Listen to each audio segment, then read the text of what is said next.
Number 1.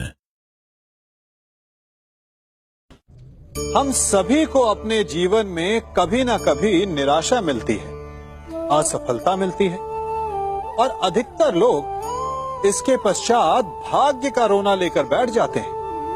कुछ कहते हैं कि जिस स्थान पर मैं हूं उससे कई ऊंचे स्थान पर होने के योग्य था, परंतु नहीं जा पाया। किसी को पीड़ा है कि उसे जो मिलना चाहिए था वो उसे नहीं मिला। भाग्य ही बुरा था। भाग्य क्या होता है? भाग्य वन में खिला पुष्प देवताओं को चढ़ाया जाएगा, या किसी सुंदरी की वेणी में वो सजेगा, या फिर उसे कुचलकर उत्पात बना दिया जाएगा। ये सब एक पुष्प के नियंत्रण में नहीं होता, परंतु जब तक उस पुष्प का अस्तित्व है, सुगंध बिखेरना उसके वश में अवश्य है। परंतु भाग्य हमारे वश में नहीं, और जो हमारे वश में नहीं उसके लिए दुखी होने से क्या होगा? कर्म पर वश है, वो कीजिए और धीरे धीरे भाग्य आपके वश में आ जाएगा, क्योंकि कर्म ही प्रधान है। Number 2. भूल अनजाने में होती है, परंतु दूसरी बार वही भूल करना मूर्खता होती है, और बार बार वही भूल करना अपराध। यह अपराध इसलिए है क्योंकि हमारी आने वाली पीढ़ी बार बार की गई इस भूल को नीति मानकर उसका पालन करने लगती है, और अगली आने वाली पीढ़ी उसे नियम बना लेती है। तो हुआ ना अपराध। जब हम चलते हैं तब अपने पद चिन्ह पीछे छोड़ाते हैं और हमारे पश्चात आने वाले उस पथ को सही पथ समझकर उस अनुचित मार्ग पर आगे बढ़ जाते हैं। तो क्या किया जाए? माना कि कुछ भूल को सुधारा नहीं जा सकता, परंतु उनके चिन्ह धुंधले अवश्य किए जा सकते हैं ताकि आने वाली पीढ़ी उसका पालन ना करे। और यही भूल को सुधारने का सबसे श्रेष्ठ मार्ग है।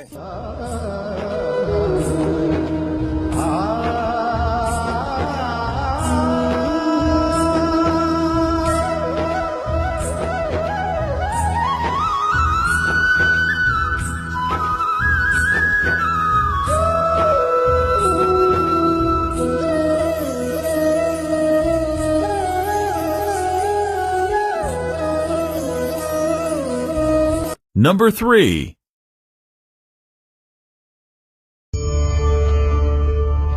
हम सब शीघ्र ही सफलता चाहते हैं, ढेर सारी संपत्ति और सुख चाहते हैं, और ऐसे में कई बार हम छोटे मार्गों का चयन कर लेते हैं।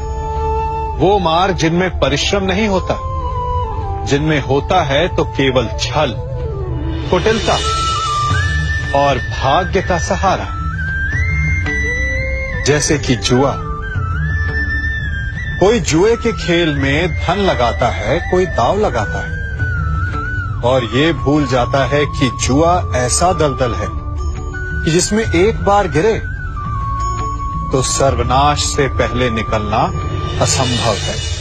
यदि आप जीते तो और जीतने की भूख बढ़ जाएगी, और यदि आप कुछ हार बैठे तो उसे पुनः पाने के लिए आप फिर से खेलेंगे।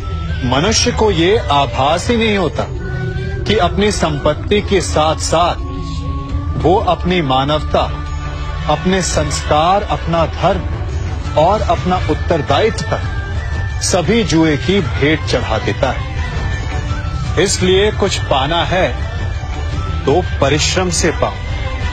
यदि कुछ जुए में जीता तो वो उतना शीघ्र ही खो दोगे, चूंकि उसे परिश्रम से पाया नहीं गया है, और उसकी रक्षा करने के लिए आपके मन में स्वाभाविक प्रयास भी नहीं होंगे।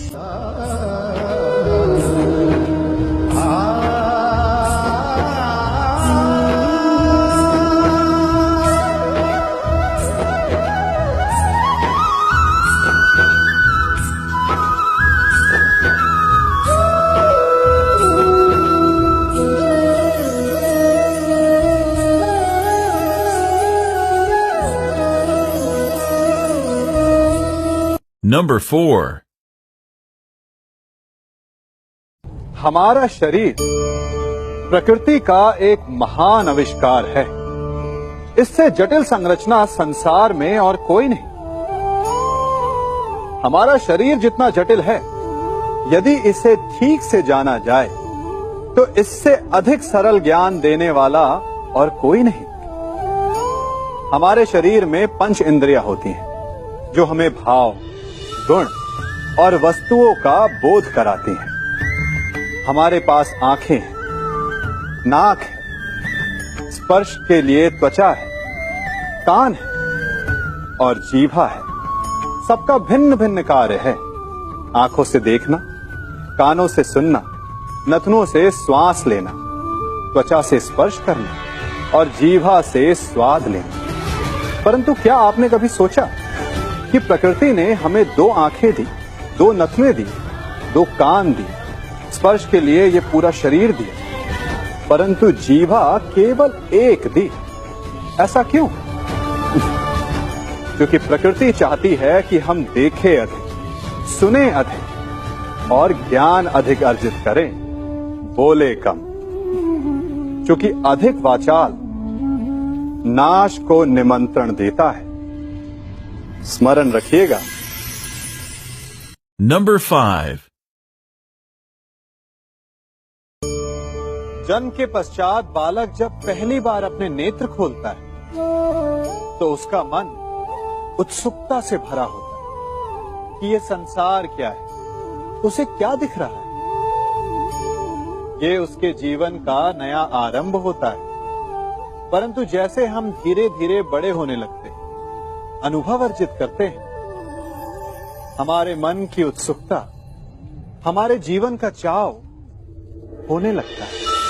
तनिक सोचिए, जब हम सुबह सोकर जगते हैं, अपनी आंखें खोलते हैं, तो उसे ही हम अपने जीवन का प्रारंभ समझ ले तो सुबह से लेकर संध्या तक के समय को ही अपने जीवन जीने का समय समझ ले तो कितनी स्फूर्ति आ जाएगी आप, कितने काम कर पाएंगे आप, कितने लक्ष्य अर्जित कर पाएंगे। पलों से मिलकर घड़ी बनती, घड़ी से मिलकर प्रहर, प्रहर से मिलकर दिन बनते हैं और दिनों से माह और वर्ष। यदि आप अपना हर पल, हर प्रहर विश्वास से, हर दिन उत्साह से जिए तो आपका संपूर्ण जीवन सार्थक हो सकता है।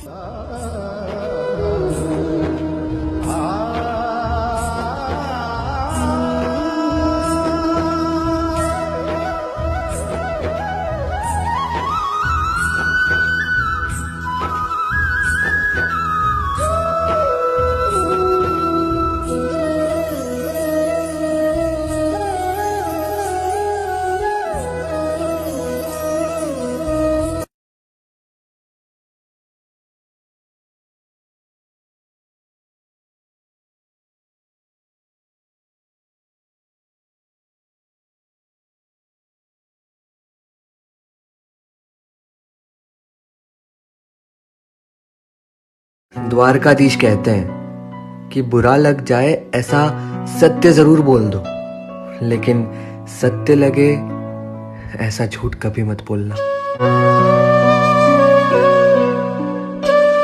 भगवान श्री कृष्ण कहते हैं कि सरल व्यक्ति के साथ किया गया हुआ छल आपके बर्बादी के सभी मार्ग को खोल देगा, चाहे आप शतरंज के कितने बड़े खिलाड़ी क्यों ना हो।